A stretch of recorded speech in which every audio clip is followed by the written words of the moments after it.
Hello everyone, कैसे हैं आप सब और क्या हाल समाचार है आपके। आज मार्केट में धुआंधार तेजी हुई, लेकिन ऊपर के लेवल से प्रॉफिट बुकिंग हुई। लेकिन एक सेक्टर जो मजबूती के साथ 4% ऊपर रहा वो था ऑटो सेक्टर। तो आखिर ऐसा क्या हुआ, तो सबसे पहले जान लें कि आज सुबह सुबह 7 बजे मॉर्निंग में ही मैंने एक वीडियो अपलोड की जो आपके स्क्रीन पर दिख रही है। PM Modi Deepawali gift, stock market rally रुकेगी नहीं, सच है या जुमला। ये आप समझ लीजिए कि वीडियो का पार्ट 1 है, इसको जरूर आप देखिएगा। और अब जो मैं बताने वाला हूँ वो होने वाला है पार्ट 2, यानी ऑटो सेक्टर के बारे में। तो आई विल रिक्वेस्ट एवरीवन कि बिना पार्ट 1 देखे, बिना पार्ट 2 देखेंगे तो आप कुछ भी मिस कर सकते हैं या कहीं भी गलती में फंस सकते हैं। तो चलिए शुरू करते हैं। तो सबसे पहले आज ऑटो इंडेक्स 4 से 5% ऊपर क्यों गया, तो वजह है बिग जीएसटी रिफॉर्म, जो आने वाली कार और बाइक को सस्ता कर सकता है। क्योंकि आपने टैक्स सिंप्लीफाई करने वाली बात सुनी ही होगी और इसका असर पड़ेगा जेब पर। तो इसको स्टेप बाय स्टेप समझते हैं कि अभी सिस्टम कैसा है, प्रपोजल क्या है, किस किस शेयर को फायदा होगा, किसको नुकसान होगा। और सबसे मजे की बात, एक लंबी लिस्ट है ब्रोकर की जो कुछ स्टॉक्स की टॉप पिक्स बता रहे हैं। जी हाँ, टॉप पिक्स। तो क्या हो सकती है, पहली बार आए हैं तो चैनल को सब्सक्राइब कर लीजिएगा। और अगर आप कुछ एक्स्ट्रा ऑर्डिनरी लर्निंग चाहते हैं, स्टॉक मार्केट से सबसे तेज आगे रहना चाहते हैं, तो हमारी यूट्यूब मेंबरशिप को जरूर ज्वाइन कीजिए। हर हफ्ते एक वीडियो आती है और प्लस लाइव मार्केट अपडेट्स जो भी मुझे अगर लगता है कि आपके लिए अवेलेबल है तो वो आता है। तो अभी कार पर कितना टैक्स लगता है, पहले वहाँ से शुरू करते हैं। यहाँ पर उससे पहले मैं बता दूं कि आप अगर बाकी किसी भी इंडेक्स में नज़र डालेंगे तो कोई भी इंडेक्स 1%, 1.25% से ऊपर नहीं है। चाहे स्मॉल कैप हो, मिड कैप हो, एफएमसीजी भी ऊपर था बट उसमें सॉलिड प्रॉफिट बुकिंग आई और वो 1% ही ऊपर रहा। फार्मा का तो भैया निगेटिव में बंद हो गया। उसके बाद पीएसयू शेयर भी निगेटिव में बंद हो गया। आईटी इंडेक्स भी निगेटिव में बंद हुआ है। तो कुछ तो ऐसा होगा।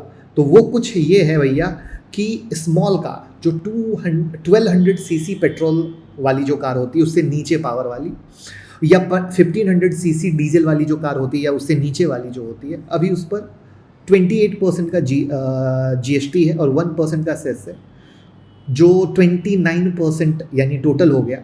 तो प्रपोजल है कि कट करके उसको फ्लैट 18% कर दिया जाए, 18%, यानी सीधा 8 से 10% का प्राइस कट पॉसिबल है। जब हम मिड साइज की कार में जाते हैं, यानी 1200 सीसी से ज़्यादा वाली पेट्रोल कार, 1500 सीसी से ज़्यादा डीजल वाली कार, तो उस पर अभी 28% का जीएसटी प्लस 15% का सेस, यानी 43% है टोटल। तो अभी प्रपोजल है 40% फ्लैट जीएसटी का। याद रखिएगा, मैं प्रपोजल वर्ड यूज़ कर रहा हूँ, ठीक है। बिग कार और एसयूवी में जाते हैं, यानी 1500 सीसी इंजन से ज़्यादा और जिसकी लेंथ 4 मीटर से ज़्यादा हो, उस पर अभी 28% का जीएसटी और 22% का सेस है, यानी 50%। उसका भी प्रपोजल है 40% फ्लैट जीएसटी। जो कमर्शियल व्हीकल है अभी 28% का जीएसटी है, कोई सेस नहीं है। तो अभी प्रपोजल है कि सेम ही रहे। तो यानी आप देख पा रहे हो कि स्मॉल कार में तो खतरनाक लेवल पे प्राइस कट होने वाला है। वहाँ पर बिग कार और एसयूवी में भी एक बड़ा कट आपको दिखेगा, 50 से 40, यानी मिड साइज वाली ही कार है जहाँ पे सिर्फ 3% का फर्क है। नहीं तो स्मॉल कार और एसयूवी में आपको एक बड़ा कट दिख रहा है। यहाँ पर याद रखिएगा, लग्जरी कार के बारे में अभी हम बात नहीं कर रहे, क्योंकि लग्जरी कार पर 50% की बात हो रही है। जो मैंने कहा ना, वीडियो का पार्ट 1 ज़रूर देखिएगा जो सुबह में अपलोड हुई थी, वो अभी क्लियर नहीं है। तो यानी आपको क्लियर पता चल गया कि स्मॉल कार की कहानी सबसे ज़्यादा है और यहाँ पर किंग है मारुति सुजुकी। वहीं पर जब हम एसयूवी में आते हैं तो वहाँ पर किंग है आपका महिंद्रा एंड महिंद्रा। यहाँ पर हम आपको ऑटो सेक्टर का मैक्रो डेटा दिखाते हैं जो सुनकर मज़ा आ जाएगा। ऑटो इंडस्ट्री इंडियन जीडीपी का 7% है। अगर हम एम्प्लॉयमेंट की बात करें तो 3 से 4 करोड़ लोगों को रोजी रोटी मिलती है।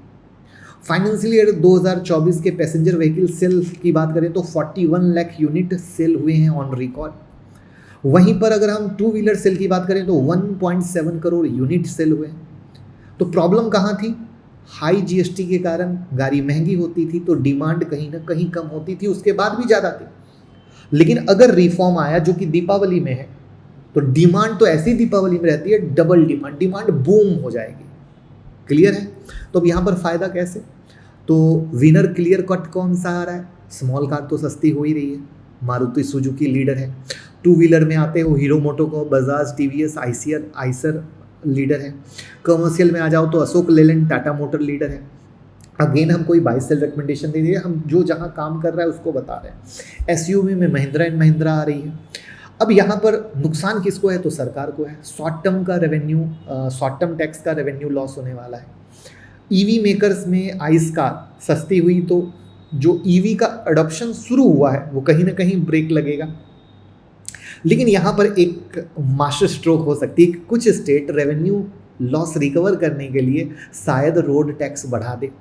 तो सब कुछ प्रपोजल का खेल है। स्टॉक मार्केट अभी सिर्फ उम्मीदों के आधार पर दीपावली तक भागने की कोशिश में लगा है, क्योंकि कुछ भी उम्मीद से ऊपर नीचे हुआ तो खेल खराब हो जाएगा।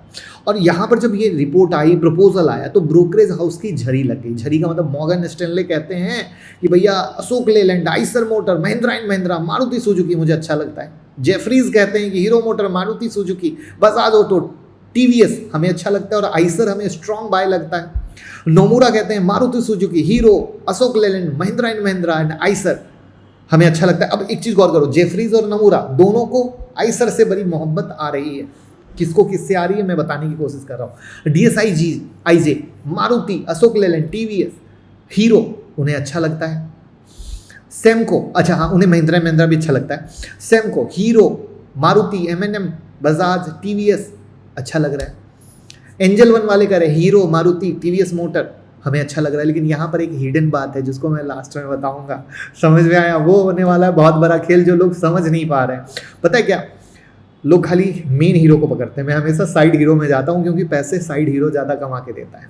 तो अब इन सब चीज़ों के मद्देनज़र अगर आप देखो तो सबसे कॉमन निकल के आ रहा है टॉप पिक्स में टू व्हीलर में हीरो मोटोकॉर्प और स्मॉल कार में मारुति सुजुकी। अदर में आप टाटा मोटर, अशोक लेलैंड, महिंद्रा एंड महिंद्रा है ही। तो ब्रोकरेज हाउस का मानना है कि दीपावली सीजन में डिमांड ब्लास्ट होने वाली है और इन कंपनियों के पास फ़ायदा उठाने का बेहतरीन मौका है। अब एक सवाल हो सकता है कि अगर पेट्रोल डीजल कार इतनी सस्ती हो गई तो क्या ईवी का एडॉप्शन इंडिया में स्लो हो जाएगा या लॉन्ग टर्म में ईवी रहेगा? कमेंट में आप बताइए जल्दी से। तो देखिए, मेरा ये मानना है कि ईवी स्लो पकड़ेगा ही पकड़ेगा, उसमें कमी नहीं आने वाली है। ये मेरा पॉइंट ऑफ व्यू है। लेकिन जो मैं सबसे इम्पॉर्टेंट बात बोल रहा था कि अगर आप समझो कारें ज़्यादा बिक रही हैं, बाइक ज़्यादा बिक रहे हैं, ठीक है, तो उनको बनाने वाली जो कंपनियां, उनके अंदर जो पार्ट्स लगता है उसको बनाने वाली कंपनी का ऑर्डर बुक कितना ज़्यादा बढ़ेगा। दैट मीन्स कि अगर आपने गौर किया हो ना किया हो, बट मैं आज गौर कराना चाहूँगा, कार बनाने वाली कंपनी, बाइक बनाने वाली कंपनी तो रिटर्न देती ही देती हैं, लेकिन थोड़ा सा नज़र डालो उन कंपनियों पर जो इनके पार्ट्स बनाती है। उन्होंने इससे ज़्यादा कई गुना रिटर्न दिए हैं। बस आप लोग मेन हीरो के चक्कर में रह जाते हो और साइड हीरो को छोड़ देते हो। तो आई विल रिक्वेस्ट कि जैसे मीडिया हाउस क्या करती है या कोई भी मीडिया क्या करती है, मेन हीरो को पर्दे पर लाती है, आप देखो साइड हीरो को और वहाँ से आप कोशिश करो चीज़ों को उठाने की, तो आपको बहुत छुपा हुआ राज हाथ निकल के आएगा और बहुत मज़ा आएगा। और आप कहोगे कि ये हुई भाई वाली बात, जो लोग मेन सिर्फ एनालिसिस वहीं तक करते हैं, आपने वहाँ से आगे की बात की जो कोई नहीं बताता। और ये मेरा प्रॉमिस है, एक बार अगर आपने देख लिया और समझ लिया उस साइड हीरो पे, बहुत मज़ा आएगा। तो आपका क्या राय है कमेंट में बताइएगा, और कैसी लगी इस ऑटो इंडस्ट्री की यूनिक एनालिसिस, सीधा सिंपल स्पष्ट किसी भी बिगिनर को समझ में आ जाए वो बताइएगा। और वीडियो को ज़्यादा से ज़्यादा शेयर कर दीजिए, प्यार मोहब्बत देते रहिए और बस। Thank you.